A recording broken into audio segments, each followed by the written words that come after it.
நீண்ட ஆயுளோடும் நல்ல சுகத்தோடும் மனம் நிறைந்த மகிழ்ச்சியோடும் எப்பொழுதும் இன்பமாய் இருக்க கடவுளை பிரார்த்திக்கொண்டு தெய்வீக களஞ்சியம் சேனலுக்கு உங்களை அன்போடு வரவேற்கிறேன். ஆன்மீக அன்பர்கள் அனைவருக்கும் என் பணிவான வணக்கத்தை சொல்லிக்கொண்டு இந்த பதிவினை தொடங்கலாம். வாங்க. நம்ம சேனல் இப்போ தான் ஃபஸ்ட் டைம் பார்க்குறீங்கன்னா ப்ளீஸ் சப்ஸ்கிரைப் பண்ணிக்கோங்க.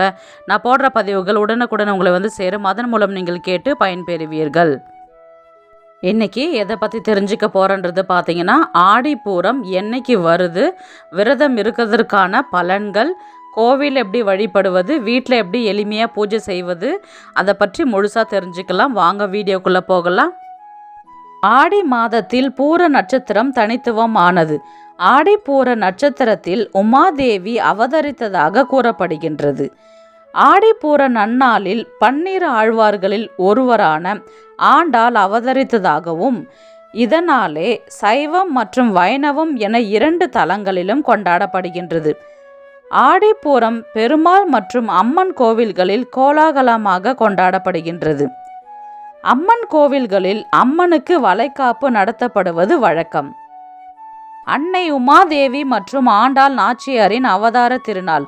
ஆடிப்புறம் அன்று அருகில் உள்ள அம்மன் கோவிலுக்கு வளையல் வாங்கி கொடுத்து நம்முடைய வேண்டுதல்கள் சொல்லி வழிபடலாம். ஆடி மாதம் அம்மனின் சக்தி அதிகரித்து காணப்படும். அன்னை பார்வதி தேவி மண்ணில் அவதாரம் எடுத்ததும் இந்த ஆடிப்புறம் அன்றுதான். இந்த நாளில் அம்மனுக்கு வளையல் வாங்கி கொடுத்து கோவில்களில் பிரசாதமாக கொடுக்கும் வளையல்களை பெண்கள் அணிந்து கொண்டால் வீட்டில் சுப நிகழ்ச்சிகள் நடக்கும் மற்றும் குழந்தை இல்லாதவர்களுக்கு குழந்தை பாக்கியம் கிடைக்கும். திருமணம் ஆகாதவர்களுக்கு விரைவில் திருமணம் நடக்கும் என்பது ஐதீகம். இந்த நாளில் அம்மனுக்கு மஞ்சள் காப்பு, சந்தனம் மற்றும் குங்குமம் காப்பு நடத்துவார்கள்.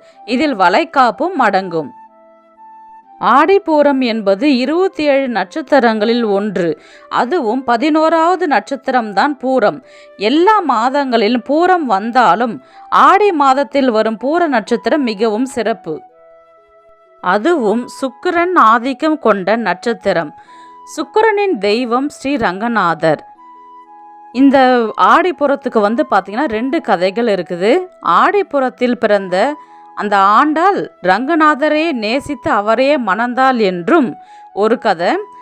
இன்னொரு கதை பார்த்தீங்கன்னா, அம்மனுக்கு ஏன் வளைகாப்பு நடத்துகிறாங்கன்றது ஒரு சின்ன குட்டி கதை இருக்குது. அதை பார்க்கலாம் நம்ம. ஒரு சமயம் கோவில் திருவிழாவில் பிரதான தெய்வமாக சிவசக்தி இருந்திருக்கிறாங்க. அந்த கோவில் திருவிழாக்களில் முடிஞ்சு அவங்கவுங்க வீட்டுக்கு கிளம்பி போயிட்டாங்க. கடைசியாக ஒரு நிறை மாத கர்ப்பிணி பார்த்தீங்கன்னா அந்த கோவில் வழியாக வராங்க. அந்த அம்மனை வழிபட வந்தவங்க பார்த்தீங்கன்னா வந்த நேரம் அவங்களுக்கு பிரசவ வலி வந்துருச்சு. அங்கே யாருமே இல்லாத அந்த நேரத்தில் உதவிக்கு இல்லை என்று இந்த பக்கமும் அந்த பக்கமும் அந்த பெண் யாராவது நமக்கு உதவி செய்ய வரமாட்டாங்களா?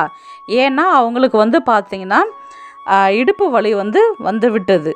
அதனால் அவங்க அக்கம் பக்கத்தில் யாராவது இருந்தால் பார்க்குறதுக்காக கோவிலுக்கு வெளியில் போயிட்டு பார்க்குறாங்க. யாரும் இல்லாத பட்சத்தில் என்ன பண்ணுறாங்க, திருப்பி கோவிலுக்குள்ளாரே வராங்க. கோவிலில் உட்காந்துட்டாங்களே, அவங்களுக்கு அந்த வயிறு வலி தாங்க முடியல. திடீரென்று பார்த்தீங்கன்னா ஒரு மருத்துவச்சி அந்த இடத்துல வராங்க. அவங்க அருகில் பார்த்துட்டு என்னம்மா அப்படின்னு கேட்கும் பொழுது எனக்கு இடுப்பு வலி விட்டது அப்படின்னு சொல்லிட்டு அந்த பெண்மணி சொல்கிறாங்க. அதுக்கப்புறம் பார்த்தீங்கன்னா அந்த மருத்துவச்சி அந்த பெண்மணி பார்த்தீங்கன்னா தாயும் சேயும் நல்லபடியாக காப்பாற்றி இருக்காங்க அந்த பெண்மணி. அந்த சூழ்நிலையில் அந்த பெண்மணிக்கு அந்த மருத்துவச்சி ஒரு தெய்வமாக தெரிந்திருக்காங்க. பிறகு அம்பாளின் பாதத்தில் வைத்து அந்த குழந்தையை அந்த பெண்மணி என்ன சொன்னாங்கன்னா, நான் எப்படி இந்த ஆடிப்பூரத்தன்று தாய்மை அடைந்தனோ இதே மாதிரி ஆடிப்பூரத்தன்று குழந்தை இல்லை என்று யார் உங்களை தேடி வருகின்றார்களோ நீங்கள் குழந்தை வரம் கொடுக்க வேண்டும் என்று அம்பாளிடம் வேண்டிக்கிட்டதாகவும் சொல்லப்படுகின்றது. எவர் ஒருவர் தனக்கு குழந்தை வரம் வேண்டும் என்று அம்பாளிடம் கேட்கின்றார்களோ அவர்களுக்கு கண்டிப்பாக அந்த அம்மா குழந்தை வரம் கொடுப்பது நிச்சயம். ஆடிப்பூரத்தன்று விரதம் இருந்தால் சுக்கிர பகவானின் அருள் கிடைக்கும். சுக்கிரனின் அருள் இருந்தால் கணவன் மனைவி ஒற்றுமை அதிகரிக்கும், குழந்தை வரம் கிடைக்கும். சில இடங்களில் ஆடிப்பூரம் திருவிழா முளைப்பாரி திருவிழாகவும் கொண்டாடப்படுகின்றது. ஒரு வாரத்திற்கு முன்னதாகவே அவரவர் வீடுகளில் நவதானியங்கள் விதைத்து முளைப்பாரியை தயார் செய்கின்றார்கள். பிறகு அம்மன் சன்னதியில் சேர்க்கப்படுகின்றது.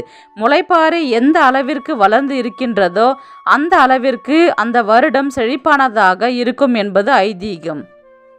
ஆடிப்பூரத்தன்று விரதம் இருந்தால் நமக்கு கிடைக்கக்கூடிய பலன்கள் பார்த்தீங்கன்னா, அம்மன் வளைகாப்பிலும் திரு கல்யாணத்திலும் பங்கேற்றால் திருமண தடை நீங்கும்.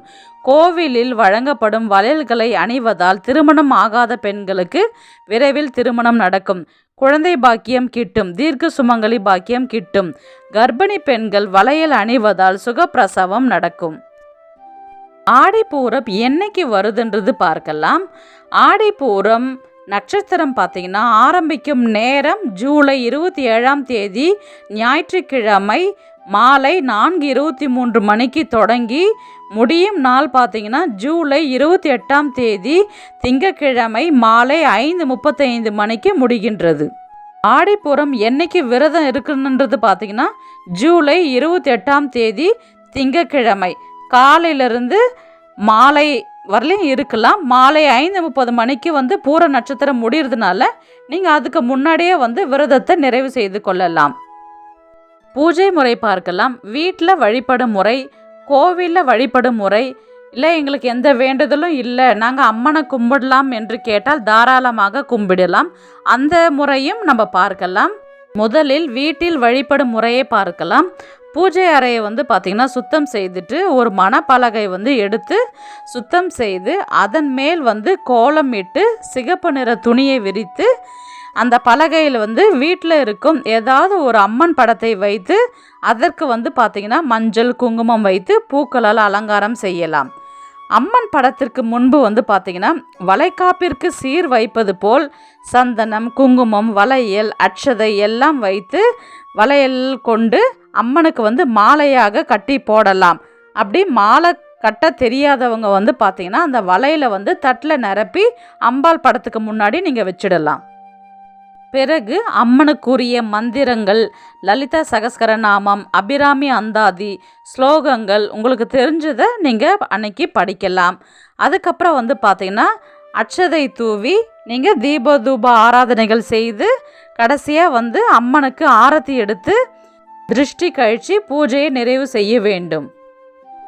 இப்போ பார்த்தீங்கன்னா குழந்தை வரமும் திருமண வரமும் பெற வேண்டும் என்று நினைப்பவர்கள் செய்ய வேண்டிய பூஜைகள் பார்த்தீங்கன்னா, நம்ம ஃபஸ்ட்டு அம்மனை ஆவாகனம் செஞ்சோம் இல்லைங்களா, மனையில் அமர செய்து அதுக்கப்புறம் நீங்கள் அந்த சுவாமி ஃபோட்டோவை எடுத்து நீங்கள் எப்பயும் வைக்கிற பூஜை ரூமில் வச்சுட்டு அந்த மனையில் பார்த்தீங்கன்னா கல்யாணம் ஆகாதவங்களாக இருந்தாலும் சரி கர்ப்பிணி பெண்களாக இருந்தாலும் சரி அந்த மனையில் அவங்கள உட்கார வச்சுட்டு பார்த்தீங்கன்னா வளையல் போட்டு அட்சதை தூவி ஆரத்தி எடுக்க வேண்டும்.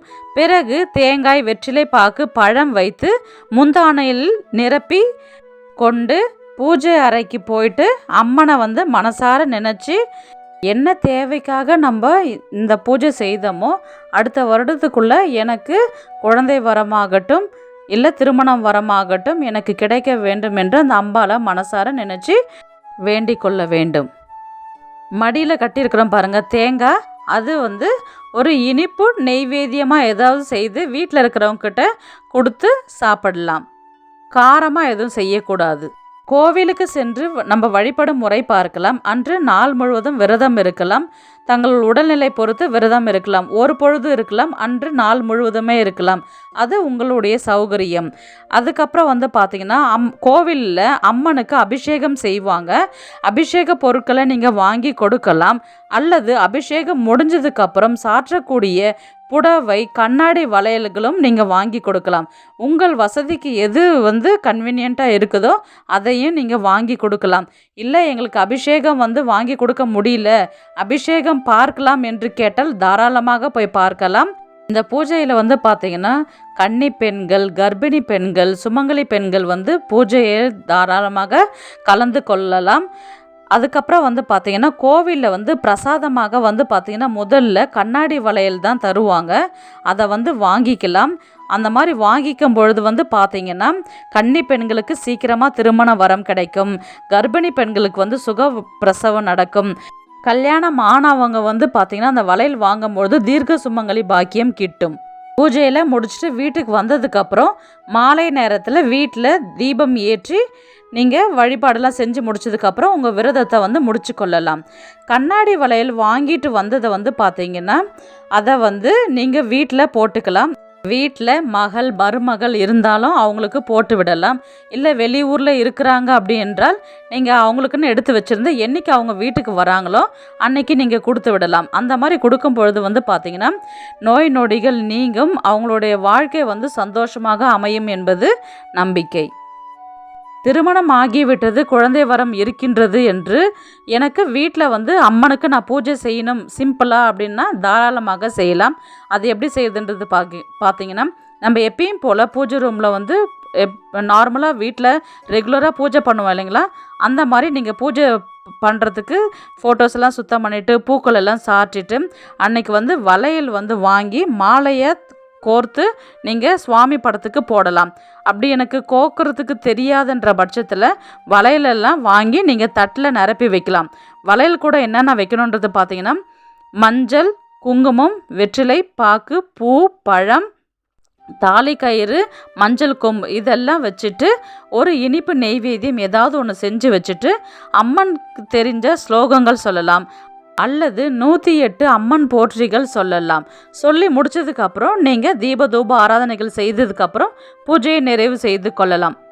அம்பாளின் முழு அருளை நமக்கு கிடைக்கிறதுக்கு இது ஒரு நல்ல வாய்ப்பு. கோவிலுக்கு போயிட்டு வளையலை நம்ம வாங்கி அணிவிக்கும் பொழுது குடும்பத்தில் இருந்து வந்த தடைகள் அனைத்தும் நீங்கும்.